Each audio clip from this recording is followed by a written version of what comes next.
Hello guys, hello, this is for Taurus. Okay, Taurus, welcome dito sa aking channel, Kapalaran 888.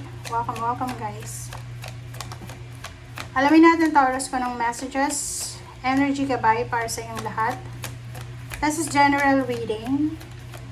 Please comment down below if you resonated, guys. Importante yung comments nyo para malaman ko kung nakaka-resonate pa ba kayo or hindi na.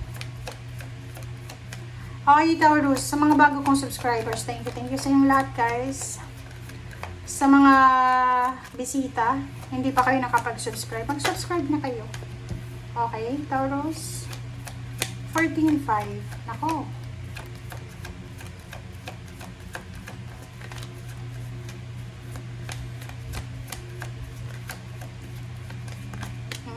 OMG.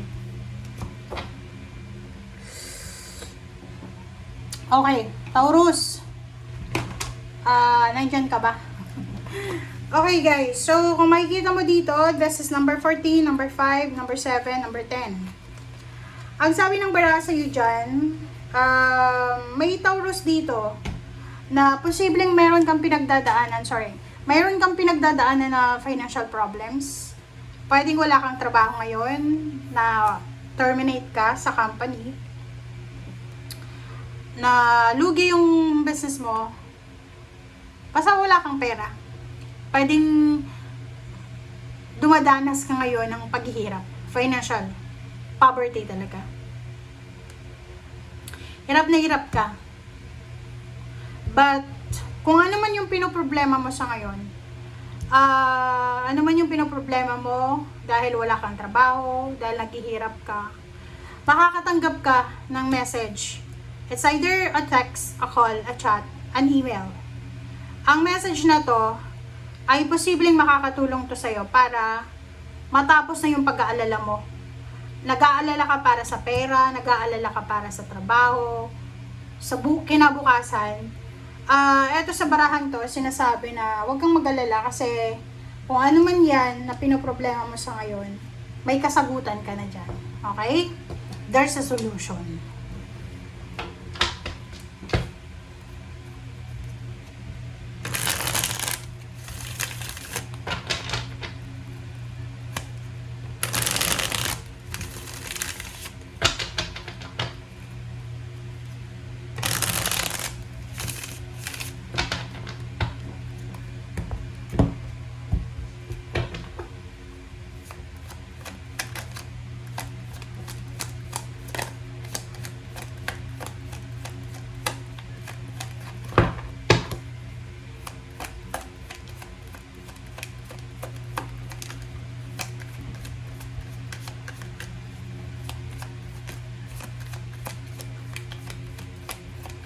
Taurus.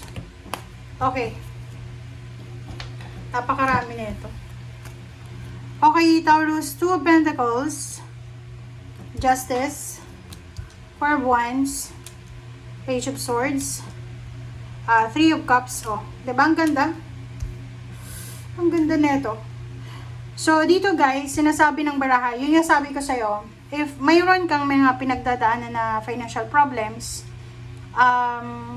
makakatanggap ka ng letter, chat, call, or information na pwedeng makatulong sa'yo para makaalis ka na sa kung ano man na financial problems na yan, poverty. Dito sa first 2 cards, sinasabi na there's a good karma in terms of money dito. So, posibleng there's a new contract, renewal of contract, new contract offer, financial offer, job offer, na pwedeng makatulong sa'yo para mabalanse yung finances mo. Tingnan mo. Diba? Sinasabi din ng bara sa'yo dito na there's a news coming. May balita ka din tungkol sa pamilya mo, pwedeng tungkol sa magulang mo, sa anak mo, may anak ka. There's a good news also coming na posibleng magdadala to sa'yo ng sobrang saya. So, like for example, kung gusto mong magpatayo ng bahay, posibleng may good news ka na para sa bahay na yan. There's a celebration na posibleng mangyari. So, sinasabi ng bara sa'yo dito na may magaganap na celebration. Like for example, birthday celebration, you will be invited sa celebration, posibleng housewarming, house blessing, new member ng family, so may pregnancy, wedding, parang ganon, na darating sa'yo. This one is, tears of joy, diba? Parang sinasabi ng bara sa'yo dito na, yung sakit, yung heartaches and pain, yung losses na naranasan mo, maybe 3 months ago, or 3 years ago, ang kapalit pala nun is 6 of Wands, victory and success. Magiging sobrang victorious ka. Kumbaga, maraming tao, Taurus, yung hahanga sa'yo. Like, sasabihin nila, wow, si Taurus napaka-strong niya. Nakaya niya lahat ng mga obstacles and challenges alone. Kumbaga, nakaka-proud si Taurus kasi, kumbaga, marami siyang pinagdaanan. Yun nga, poverty, left out, left alone. Pero, nakasurvive ka. Yun yung sinasabi ng baraha dito. So, mahihiya ka, syempre. Medyo mahihiya ka because you're happy, you're celebrating. Parang proud ka rin sa sarili mo kasi napagtagumpayan mo. Lahat ng mga stress, lahat ng problema, lalo na sa pera and emotion. Yung mga times na hindi ka makatulog sa gabi, ngayon mo nararamdaman na, wow, this is it. Parang ganun.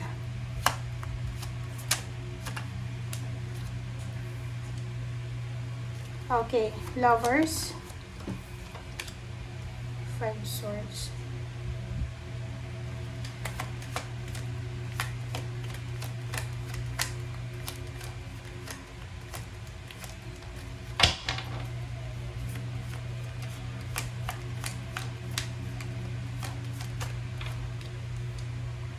Diba? Parang milagro to sa'yo. Ito talaga yung sinasabing miracle, guys. Sabi ng bara sa'yo dito, Taurus, na there's a miracle coming para sa'yo. Sa love life, guys, nakikita ko sa'yo na posibleng mayroong love life na siguro hindi siya magtatagumpay. Pwedeng ikaw yung i-give up ng love life mo, yung person mo, o ikaw mismo yung magdedesisyon na, kailangan ko nang i-give up, kailangan ko nang tapusin yung relationship. And magpo-focus ka na lang sa kaperahan. Diba? Kita mo yan? Sabi ng bara sa'yo dito na kasi naka-reverse ito na 9 of Cups. Yung mga family problems, lalo na yung relationship between mother and son, daughter, sinasabi ng baraha dito na matatapos na siya. You're moving forward. Moving forward ka na para sa masayang pamilya. Moving forward ka na para sa stability ng pera sa'yo. So, congratulations in advance, Taurus. Kumbaga, ang nakikita ko sure dito na possible na may reconciliation with someone na nakaaway mo, nakasamaan mo ng loob. And also, focus to. May pwedeng maghihiwalay yung mag-asawa, mag-boyfriend, girlfriend, and then, after ng hiwalayan, kung ikaw, ito Taurus yung hiniwalayan, siguro hindi ka na maghahabol kasi ang focus mo na lang is yung trabaho mo, yung source of income. Okay? Thank you guys. Bye!